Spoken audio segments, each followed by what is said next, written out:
السلام علیکم دوستو۔ یہودی مسلمانوں کے ساتھ جو فلسطین میں کر رہے ہیں اسے دیکھنے کے بعد ہمارے ذہنوں میں یہ سوال تو ضرور آتا ہوگا کہ کوئی ان یہودیوں کو روکتا کیوں نہیں۔ پوری دنیا میں یہودیوں کی آبادی 1,40,00,000 ہے، جو کہ پوری دنیا کا صرف 0.2% بنتا ہے، جبکہ دنیا کی 25% سے زیادہ آبادی اپنے آپ کو مسلمان قرار دیتی ہے۔ تو کیوں ہم یہودیوں کا مقابلہ نہیں کر پا رہے؟ آئیے جانتے ہیں۔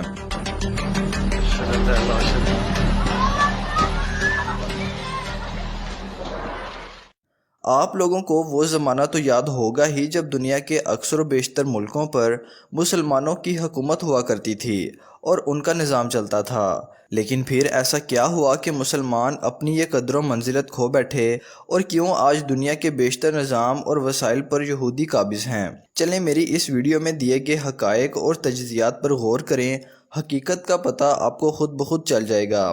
دنیا میں ہر یہودی شخص کے مقابلے میں 107 مسلمان ہیں، اس کے باوجود بھی صرف 1,40,00,000 یہودی 1.5 ارب مسلمانوں سے زیادہ طاقتور ہیں۔ ایسا کیوں ہے؟ کیا آپ البرٹ آئنسٹائن کو جانتے ہیں؟ کیسے نہیں جانتے ہوں گے، بلکہ آپ کے بچے آپ سے زیادہ جانتے ہوں گے۔ سائنس کی دنیا کے عظیم انسانوں میں سے ایک ہیں اور جن کا نام ہماری سائنس اور فزکس کی کتابوں میں بھرا پڑا ہے، لیکن شاید آپ کو یہ نہیں پتا ہوگا کہ وہ یہودی تھے۔ ٹیکہ لگانے والی سرنج اور سوئی کا موجد، یہودی۔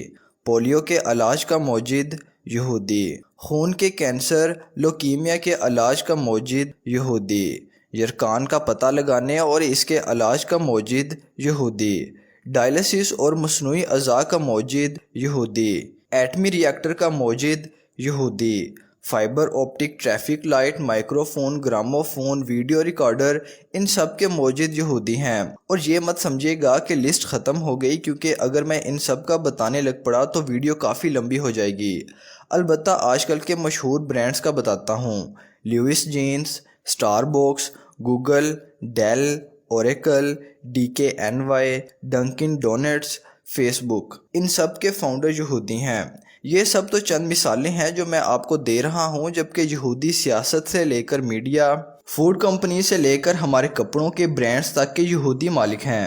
آخری 105 سالوں میں 1,40,00,000 یہودیوں نے 180 نوبل پرائز حاصل کیے، جبکہ اسی عرصے میں 1.5 ارب مسلمانوں نے سائنس میں صرف اور صرف 3 نوبل پرائز حاصل کیے۔ آئیے چند اور حقائق دیکھتے ہیں۔ تمام اسلامی ممالک میں تقریباً 500 یونیورسٹیز ہیں، جبکہ صرف امریکہ میں 5,758 یونیورسٹیز ہیں اور انڈیا میں 8,407 یونیورسٹیز ہیں۔ کسی بھی اسلامی ملک کی یونیورسٹی کا نام دنیا کی 500 بہترین یونیورسٹیز کی لسٹ میں شامل نہیں، جبکہ اسرائیل کی 6 یونیورسٹیز دنیا کی 500 بہترین یونیورسٹیز میں شامل ہیں۔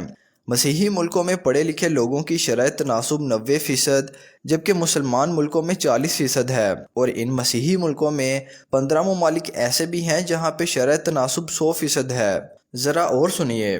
حماس کی طرف سے اسرائیل پر مسلسل راکٹ فائر کرنے سے اسرائیل کو ایک بڑا فائدہ یہ ہو رہا ہے کہ ان کا آٹومیٹک ایئر ڈیفنس سسٹم، جسے آئرن ڈوم کہتے ہیں، کے بارے میں درست طور پر علم ہو رہا ہے کہ وہ کس حد تک اپنا مطلوبہ کام کر رہا ہے، جو تازہ اندازوں کے مطابق تقریباً 90% تک حماس کی طرف سے فائر کیے جانے والے راکٹوں کو راستے میں ہی انٹرسیپٹ کر کے تباہ کر رہا ہے۔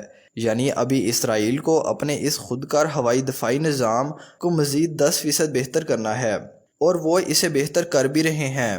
میری ناسمجھی کے مطابق کوئی بھی دفاعی نظام جو 90% تک اپنے ٹارگٹ کو حاصل کر رہا ہے ایک زبردست دفاعی ٹیکنالوجی ہے، گرچہ اس میں مزید بہتری کی گنجائش موجود ہے، جسے ضرور بہتر کیا جائے گا۔ دلچسپ بات یہ ہے کہ آنے والے دنوں میں حماس اسرائیل کی یہی لڑائی بطور اس شہادت کے پیش کی جائے گی کہ یہ خودکار ہوائی دفاعی نظام، جسے آئرن ڈوم کہتے ہیں، ایک مفید اور محفوظ دفاعی ٹیکنالوجی ہے، جسے دنیا کے باقی ممالک بھی خریدنے میں گہری دلچسپی ظاہر کریں گے، جو لازمی سی بات ہے نہایت ہی مہنگی داموں میں بیچی جائے گی، جو اسرائیل کو سیاسی، معاشی اور سماجی طور پر مزید مضبوط بنائے گی۔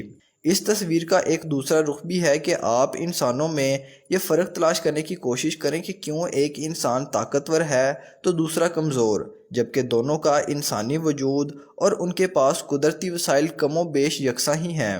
تو آپ کو اس سوال کا یہ جواب ملے گا: سوچ کا فرق، یعنی ذہن کا استعمال، دو انسانوں میں حقیقی فرق پیدا کرتا ہے۔ طاقتور ذہن کو استعمال کرتا ہے جبکہ کمزور ایسا کرنے میں غفلت برتتا ہے۔ افسوس کہ وہ قوم جس کو ربی زدنی علما جیسی خوبصورت دعا سکھائی گئی، آج وہی قوم علم کے میدان میں سب سے پیچھے ہے۔ ذرا سوچئے۔